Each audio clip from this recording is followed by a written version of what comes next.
Hello students, welcome to the channel. I am your mentor Anurag. Hope you all doing well and we are continuing our chapter that will be electricity of class 10 chapter number 12 and जो अब तक हम पढ़ चुके हैं इस chapter के अंदर उसके कुछ टॉपिक्स हम एक बारी रिकैप कर लेते हैं. That will B first. हमने क्या पढ़ा था इस चैप्टर के अंदर? चार्ज. ठीक है, तो चार्ज की कुछ प्रॉपर्टीज़ आपने पढ़ी हैं, टेस्ट के अंदर भी क्वेश्चन था. ठीक है, दो तरह के charge, positive charge, negative charge and sort of. ठीक है, उसके बाद हमने क्या वर्ड पढ़ा? पोटेंशियल या पोटेंशियल डिफरेंस, जिसको किससे डिनोट किया था आपने? V से, है ना. और V का फॉर्मूला क्या बना था? V is equal to W by Q. ठीक है, ये क्या है? वर्क. ये क्या है? चार्ज. उसके बाद हमने देखा इसके अंदर that will B electric current.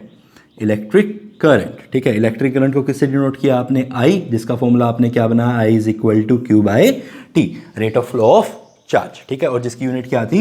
Ampere. उसके बाद हमने क्या पढ़ा? Electric circuit. ठीक है, इलेक्ट्रिक सर्किट में अगर क्या हो, हम पोटेंशियल डिफरेंस अप्लाई कर दें और सर्किट को क्लोज कर दें तो उसके अंदर क्या फ्लो होता है? करंट फ्लो होता है. ठीक है, क्या बोल रहा हूं मैं? इलेक्ट्रिक सर्किट को अगर हम क्लोज कर दें, क्या कर दें?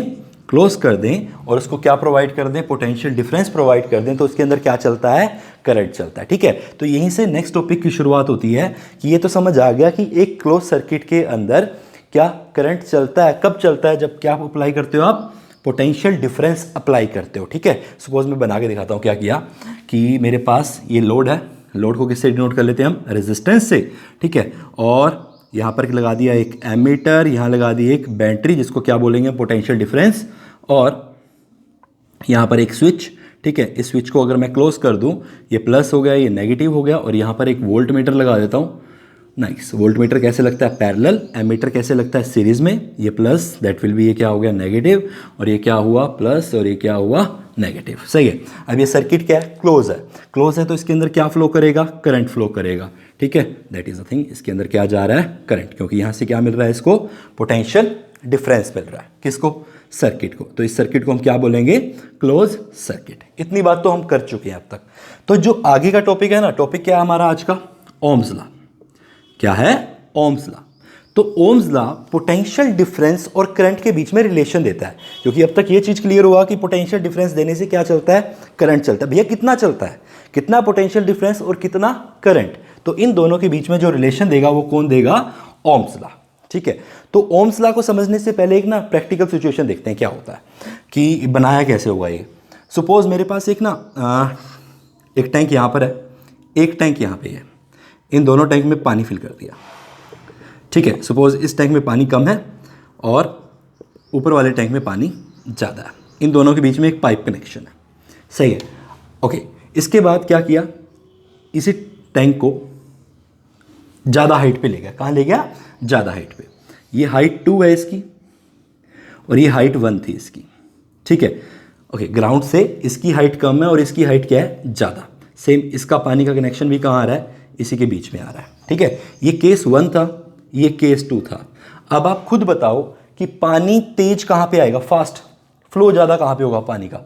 ठीक है, आप सीधा सीधा बोलोगे जहाँ हाइट ज़्यादा वहाँ पानी का फ्लो ज़्यादा. हाइट ज़्यादा. ठीक है, हमारे घर में जितना ज़्यादा टैंक ऊपर होता है पानी का फ्लो क्या होता है? उतना ही ज़्यादा आता है. इसलिए हम टैंक कहाँ रखते हैं? बहुत ऊंचाई पे रखते हैं. फर्स्ट फ्लोर पे नहीं रखते. कहाँ रखते हैं? बिल्कुल टॉप पे रखते हैं. किसको? वाटर टैंक को, स्टोरेज टैंक जो होता है हमारा. ठीक है, ताकि पानी का फ्लो क्या मिले? हमें ज़्यादा मिले. ठीक है, पानी क्या आए? तेज आए. सही है. तो इस पॉइंट से हम क्या समझे? अगर हाइट डिफरेंस ज़्यादा, क्या बोल रहा हूँ मैं? हाइट डिफरेंस क्या है? ज़्यादा होगा तो वाटर का फ्लो भी क्या होगा? ज़्यादा होगा. हाइट डिफरेंस कम होगा दोनों टैंक के बीच में तो वाटर का फ्लो भी क्या होगा? कम होगा. हाइट डिफरेंस ज़्यादा, वाटर फ्लो ज़्यादा. हाइट डिफरेंस कम, वाटर फ्लो कम. ठीक है, तो ये तो प्रैक्टिकल बात होगी. सही है, बिल्कुल प्रैक्टिकल सी बात है. नाइस. तो इसी प्रैक्टिकल एनालॉजी के ऊपर ओम्स लॉ ने अपना ला दिया. ओम्स लॉ के क्या हिसाब से था कि अगर आप जितना ज़्यादा पोटेंशियल डिफरेंस दोगे उतना ही ज़्यादा क्या मिलेगा आपको? करंट मिलेगा. या current is directly proportional to potential difference applied across the conductor. आप जितना ज़्यादा पोटेंशियल डिफरेंस दोगे आपको करंट का फ्लो उतना ही ज़्यादा मिलेगा. ठीक है, अकॉर्डिंग टू ओम्स लॉ. इतनी बात क्लियर हुई? तो यही समझ रहे हो, high difference potential difference, water flow किसके इक्वल मान लिया, करंट फ्लो के इक्वल, ठीक है। तो जितना ज़्यादा हाइट डिफरेंस, जितना ज़्यादा पोटेंशियल डिफरेंस, उतना ज़्यादा current flow according to Ohm's law, ठीक है। लेकिन एक कंडीशन के ऊपर कि आपका टेम्परेचर क्या होना चाहिए, कांस्टेंट होना चाहिए। क्या होना चाहिए आपका टेम्परेचर, कांस्टेंट, ठीक है। इतनी बात समझ आई है तो इसको डिफाइन कर लेते हैं, किसको, ओम्स लॉ को, ठीक है। ओके, आप पोटेंशियल डिफरेंस चेंज कैसे करोगे, पोटेंशियल डिफरेंस चेंज करना कोई बड़ी बात नहीं है। अभी यहाँ पे कितनी है, सपोज ये 5 वोल्ट की बैटरी है, कितने वोल्ट की है, 5 वोल्ट का सेल लगाया हुआ है, मैं एक सेल और लगा दूँ, अब कितना हो गया, 5 + 5 कितना हो गया, ये 10 वोल्ट, V बढ़ गया। तो V बढ़ गया तो क्या बढ़ जाएगा, करंट भी बढ़ जाएगा। करंट बढ़ गया तो कैसे पता लगेगा, एमीटर से पता लगेगा, क्योंकि एमीटर क्या मेजर करता है, करंट मेजर करता है, ठीक है। तो आप जितना ज़्यादा पोटेंशियल डिफरेंस देते जाओगे, आपकी करंट की वैल्यू क्या होती जाएगी, उतनी ही ज़्यादा होती जाएगी, ठीक है। इस एक्सपेरिमेंट को हम स्कूल ओपन होने के बाद लैब में भी परफॉर्म करके देखेंगे, ठीक है। इसको बोलते हैं वेरिफिकेशन ऑफ ओम्स लॉ। क्या बोलते हैं इसको, वेरिफिकेशन ऑफ ओम्स लॉ, ठीक है। जो हम कहाँ पे करेंगे, लैब में करेंगे। बिल्कुल ऐसा सेटअप बनाएंगे प्रैक्टिकली और इसको परफॉर्म करके देखेंगे। लेकिन अभी के लिए क्या समझो आप कि I is directly proportional to V, ठीक है। V पोटेंशियल नहीं है, क्या है, पोटेंशियल डिफरेंस, ठीक है। तो इसके बेसिस भी हम क्या कर लेते हैं, ओम्स लॉ को डिफाइन कर लेते हैं और इसकी डेफिनेशन को नोट कर लेते हैं। सो अकॉर्डिंग टू जितना भी हमने बात करी, उसके बेसिस पे डेफिनेशन क्या बनती है, current flow through a conductor is directly proportional to the potential difference across the end of conductor at constant temperature. At constant temperature, ये लिखना जरूरी है, एट कांस्टेंट टेम्परेचर, ठीक है। करंट फ्लो, ठीक है, अगर इसको मैथमेटिकली लिखता हूं तो कैसे होगा, that will be according to current flow I, ठीक है, इज डायरेक्टली प्रोपोर्शनल टू क्या, potential, proportional to potential difference V, और V is directly proportional to I, ठीक है। अब प्रोपोर्शनल के साइन को गायब करने के लिए हम क्या लगाते हैं, कोई कांस्टेंट, ठीक है। तो यहां पर जो कांस्टेंट आएगा उसका नाम है रेजिस्टेंस, जिसको शो किससे करेंगे, लेटर R से, ठीक है। तो V is equal to RI, यहाँ पे आपके पास एक फॉर्मूला बन गया, ठीक है। इसके बेसिस से 3 फॉर्मूले बना सकते हो। एक तो ये बन गया V is equal to RI, I is equal to V/R, ठीक है, या R is equal to V/I, ठीक है। That is the thing. ये किससे पता लगा हमें, ओम्स लॉ से। किससे, ओम्स लॉ से। तीनों फॉर्मूले करने के लिए आपके पास एक छोटा सा ट्रिक है, उसको ध्यान से देख लो। इसको बोलते हैं ओम्स ट्रायंगल। क्या बोलते हैं इसको, ओम्स ट्रायंगल। यहाँ पर लिखता हूँ V और यहाँ पर IR, ठीक है। कभी भी आपको क्या जरूरत पड़े, पोटेंशियल डिफरेंस की, तो यहाँ हाथ रखना है और पोटेंशियल डिफरेंस को किससे नोट करते हैं, V से। जिसके ऊपर हाथ रखना है वहाँ ये लिख लेना है, और इक्वल टू में यहाँ I के साथ क्या है, R। तो जस्ट आपको ऐसे लिख देना है, V is equal to IR, ठीक है। सपोज आपको I चाहिए, क्या चाहिए, I, तो यहाँ पे क्या लिखोगे, I, ठीक है, which is equal to V/R। V ऊपर है, R नीचे है। सपोज हमें क्या चाहिए, R, तो मैं हाथ किसके ऊपर रख रहा हूँ, R के ऊपर। जिसके ऊपर हाथ रखा उसका नाम, और क्या बन गया, V/I, ठीक है। मैच करके देख सकते हो, सेम फॉर्मूला, ठीक है। तो इसको क्या बोलते हैं हम, ओम्स ट्रायंगल। यहाँ से पता लग जाता है कि किसका किसके साथ क्या रिलेशन है, ठीक है। तो that will be Ohm's triangle, सही है। तो अब हमारे पास एक नई चीज़ आई है जिसका नाम क्या है, रेजिस्टेंस, ठीक है। रेजिस्टेंस के बारे में हम थोड़ा बहुत पढ़ चुके हैं, लेकिन अब मतलब समझते हैं रेजिस्टेंस है क्या प्रॉपरली। तो रेजिस्टेंस ना एक मटीरियल क्या, कंडक्टेंस की प्रॉपर्टी है। कंडक्टर की क्या है, एक प्रॉपर्टी है। किसकी प्रॉपर्टी है, कंडक्टर की प्रॉपर्टी है, जो क्या करती है, करंट का अपोज करती है। क्या करती है, करंट का अपोज करती है। कौन, रेजिस्टेंस एक ऐसी प्रॉपर्टी है किसकी, हर कंडक्टर की, जो क्या करती है, करंट का अपोज करती है, ठीक है। तो करंट को अपोज करने की प्रॉपर्टी का नाम क्या है, रेजिस्टेंस। क्या है, रेजिस्टेंस, रुकावट। किसके लिए रुकावट है, करंट के लिए रुकावट है। जो करंट के फ्लो को रोके उसका नाम क्या है, रेजिस्टेंस, ठीक है। तो यहीं से इसकी डेफिनेशन बनाते हैं, किसकी, रेजिस्टेंस की, और इसको डिफाइन करते हैं इसकी यूनिट्स के साथ, ठीक है। तो ध्यान से ये पकड़ें फॉर्मूला किसका, रेजिस्टेंस, ठीक है, V/I, सही है। तो रेजिस्टेंस की जो यूनिट है वो है ओम। क्या है, ओम। ये यूनिट कहां से डिराइव हुई है, ओम्स लॉ से, ठीक है। ओम्स, तो वहीं से क्या लिखा है इसकी यूनिट, ओम। तो रेजिस्टेंस की जो यूनिट है उसको क्या बोलेंगे, ओम। जिसका सिंबल आएगा that will be something like that. तो आपको ये ओमेगा जैसा एक सिंबल को रिप्रेजेंट करना है। ये सिंबल किसके लिए है, रेजिस्टेंस के लिए, किसके लिए? रेजिस्टेंस के लिए। ठीक है, अब हम डिफाइन करते हैं, डिफाइन 1 ओम रेजिस्टेंस। ठीक है, 1 ओम रेजिस्टेंस किसको कहेंगे? मैंने आपको ट्रिक सिखाई हुई है क्या? कभी भी 1 वोल्ट निकाला हमने, ठीक है, 1 एम्पियर भी निकाला हमने, तो उसी बेसिस पे क्या निकालते हैं? 1 ओम। ठीक है, तो रेजिस्टेंस की जो यूनिट है वो लिख देता हूँ, क्या है? ओम। यहाँ सामने कौन है? पोटेंशियल डिफरेंस, उसकी यूनिट क्या है? वोल्ट। ठीक है, नीचे कौन है? करंट, करंट की यूनिट क्या होती है? एम्पियर। ठीक है, उसके बाद क्या बताया हुआ मैंने, क्या करना है आपको? सबके आगे क्या लगा देना? 1 1 1। क्या लगाना है? 1 1 लगा दिया। 1 ओम, 1 वोल्ट, 1 एम्पियर।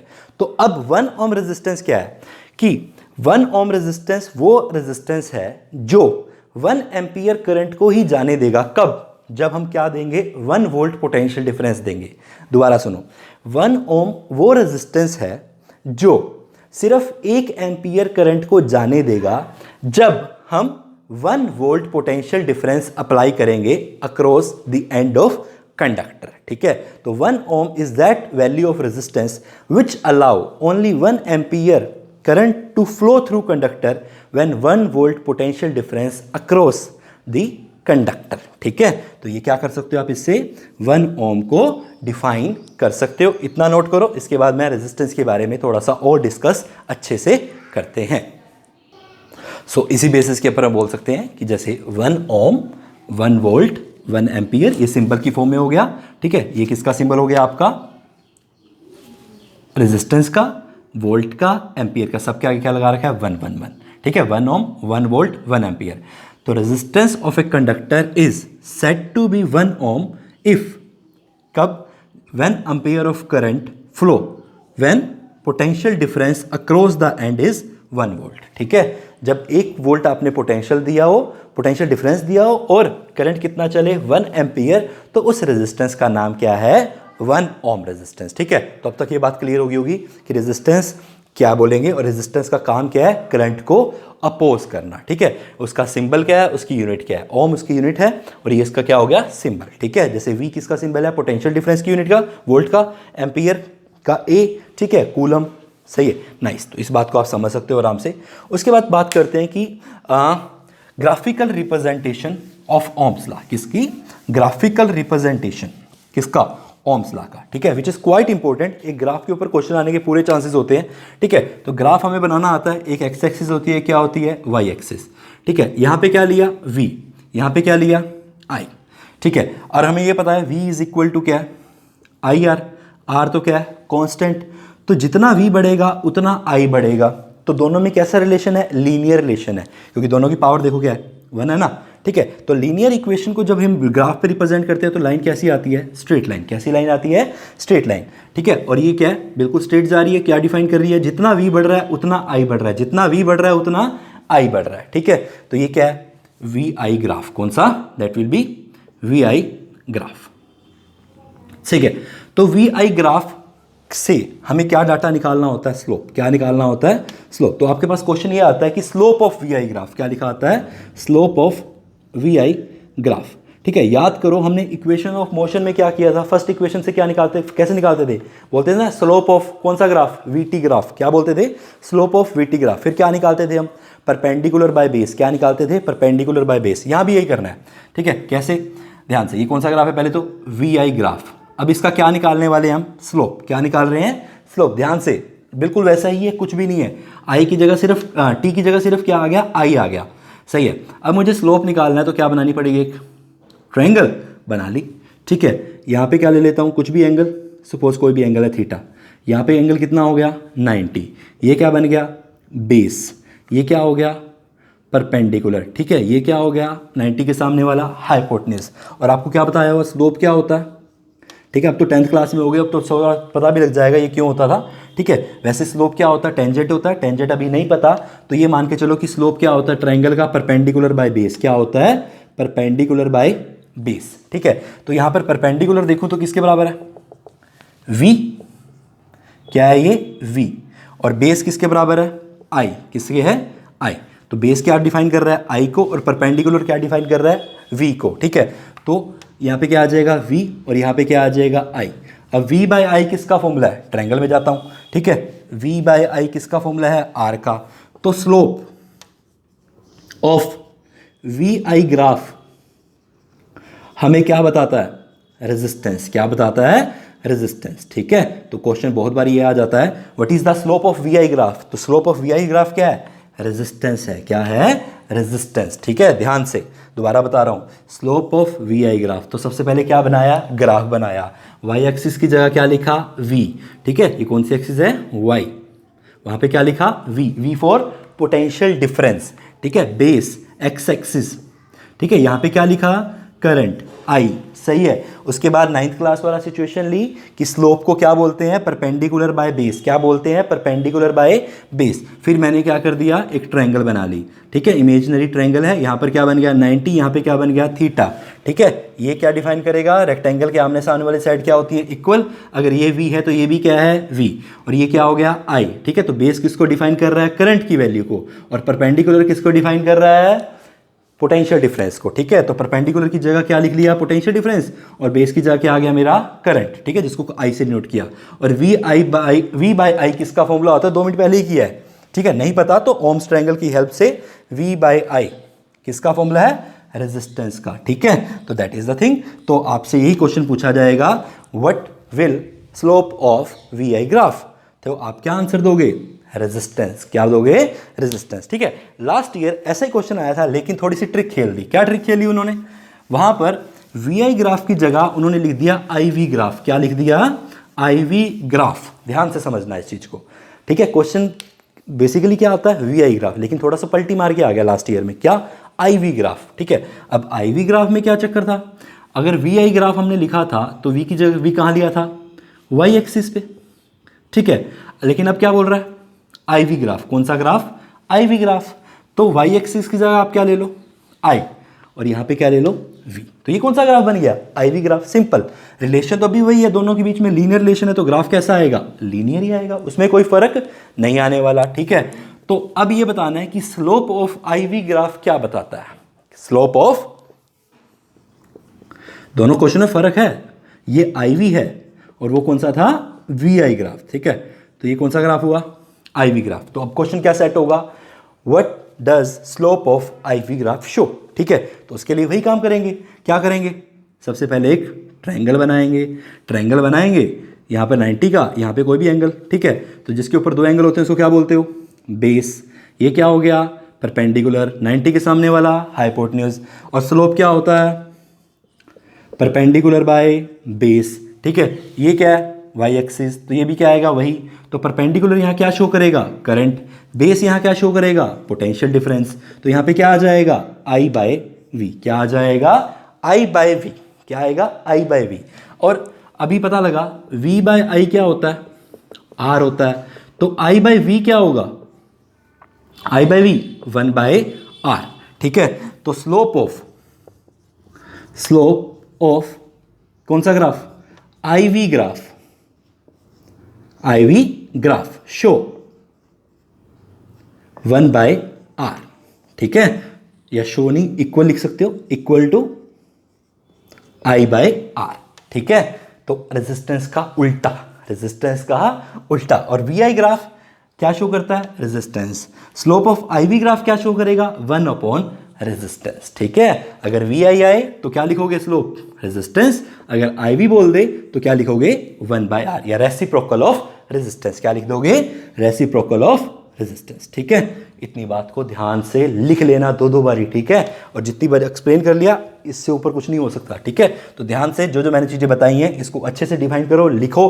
ठीक है, और इसको मैं पर्टिकुलर लिख भी देता हूं कि स्लोप किसका क्या रिप्रेजेंट करता है। ठीक है, जस्ट इसको लुक आफ्टर। इसी बेसिस के ऊपर हम क्या कर रहे हैं, इसको डिफाइन कर देते हैं। ठीक है, तो ये कौन सा ग्राफ है, यहाँ पर वी है, यहाँ पे आई है, वी आई ग्राफ। ठीक है, तो slope of V I graph equals to resistance, just resistance. और ये कौन सा है, आई वी ग्राफ, यहाँ पर आई है और यहाँ पे क्या है, वी। तो slope of I V graph reciprocal of resistance. ठीक है, तो आपको ये नोट करना है। ठीक है, उसके बाद आपका टास्क है, ये 4 क्वेश्चंस आपके लिए लिखे हुए हैं। ठीक है, मैं सोल्व नहीं करवा रहा हूँ। ठीक है, जस्ट आपको एक बार गो थ्रू करवाता हूँ क्वेश्चंस क्या है। आंसर मुझे चाहिए कहाँ पर, कमेंट बॉक्स के ऊपर, ठीक है। कमेंट बॉक्स के ऊपर तो मैं कंसीडर करूँगा कि आपने वीडियो देखा है और उसको अच्छे से गो थ्रू किया है, ठीक है। तो आपकी अटेंडेंस भी हो जाएगा और एक रिव्यू भी हो जाएगा कितना किसने किया, ठीक है। वहीं पे हम डिबेट कर लेंगे कि आंसर क्या आने वाला था, ठीक है। That is a thing. तो आंसर कहाँ चाहिए इसका, मुझे कमेंट बॉक्स पे चाहिए। वीडियो को आप गो थ्रू करोगे तो नीचे कमेंट बॉक्स सेक्शन होता है, मेंशन दैट, अपना नाम और आंसर्स, ठीक है। 1 2 3 4, ठीक है। तो ये 5 आंसर आएंगे, 3 आंसर इसके, 2 आंसर इसके, ठीक है। तो 5 आंसर मुझे चाहिए, नाइस। और जो बाकी वर्क किया वो कहाँ पे होना चाहिए, आपका FNB पे ही होना चाहिए, ठीक है। तो दोबारा कोई मत पूछना कि कहाँ करना है एंड ऑल दैट। ऑब्वियसली बात है, जो हम क्लास वर्क कर रहे हैं फेयर नोट्स के अंदर करते रहेंगे, बारी बारी नहीं होने वाला, तो इसको कर लेते हैं, ठीक है। हमारा टाइम भी वेस्ट होगा अगर हम बारी बारी इसको करने जाएंगे तो, सही है। तो हम जो बोर्ड पे कर रहे हैं अभी उसको FNB पे, बाकी मैं बता दूंगा जैसे भी होगा, ठीक है। तो अब गो थ्रू कौन कौन से क्वेश्चन है। तो पहला क्वेश्चन देखो, What is the resistance of the bulb if bulb use 20 ampere, ampere का मतलब current, when connect to 220 volt line, volt मतलब पोटेंशियल डिफरेंस दे दिया, ये पोटेंशियल डिफरेंस है, ये क्या है, करंट। तो इस क्वेश्चन में क्या गिवन है, V गिवन है, I गिवन है, आपको क्या निकालना है, R, ठीक है। ओम्स ट्रायंगल का यूज करना, V I R निकालना क्या है, R के ऊपर हाथ रखोगे तो फॉर्मूला क्या बन गया, V/I, क्वाइट सिंपल, ठीक है। नेक्स्ट पे आते हैं, सही है, ये क्वेश्चन हो जाना चाहिए आराम से। नेक्स्ट क्वेश्चन कहता है when 12 volt battery connected across unknown resistance there is 2.5 milli ampere, milli का मतलब बता चुका हूं बहुत बारी 10 की पावर -3, ठीक है। तो 2.5 के साथ क्या मल्टीप्लाई करोगे, 10 की power -3 in a circuit, what is the resistance of the resistor, ठीक है। तो इसमें क्या निकालना है, रेजिस्टेंस निकालना है, और गिवन क्या है, वोल्टेज और पोटेंशियल डिफरेंस और करंट, ठीक है। तो again resistance is equal to V/I, दोनों चीजें आपको पता है, कोई दिक्कत नहीं आएगी, ठीक है। जस्ट मिली एम्पियर का ध्यान रखना, कैलकुलेशन करते हुए गलती मत करना। Next, a simple electric circuit has a 24 volt battery, तो वोल्टेज पोटेंशियल डिफरेंस दे दिया, 60 ओम रेजिस्टेंस R दे दिया, और क्या चाहिए, व्हाट इज द करंट। तो करंट के ऊपर हाथ रखो, फॉर्मूला क्या बन गया, V/R। तो V भी पता है, R भी पता है, जस्ट पुट करो, 1 सेकंड में आंसर आएगा, ठीक है। नेक्स्ट क्वेश्चन, 2 ग्राफ दिए हुए हैं, पहला ग्राफ है VI ग्राफ, इस ग्राफ की हेल्प से क्या निकालना है, रेजिस्टेंस। तो आपको मैं बता चुका हूं स्लोप निकालना है, स्लोप कैसे निकलता है, perpendicular by base, perpendicular by base आपका काम हो जाएगा, ठीक है।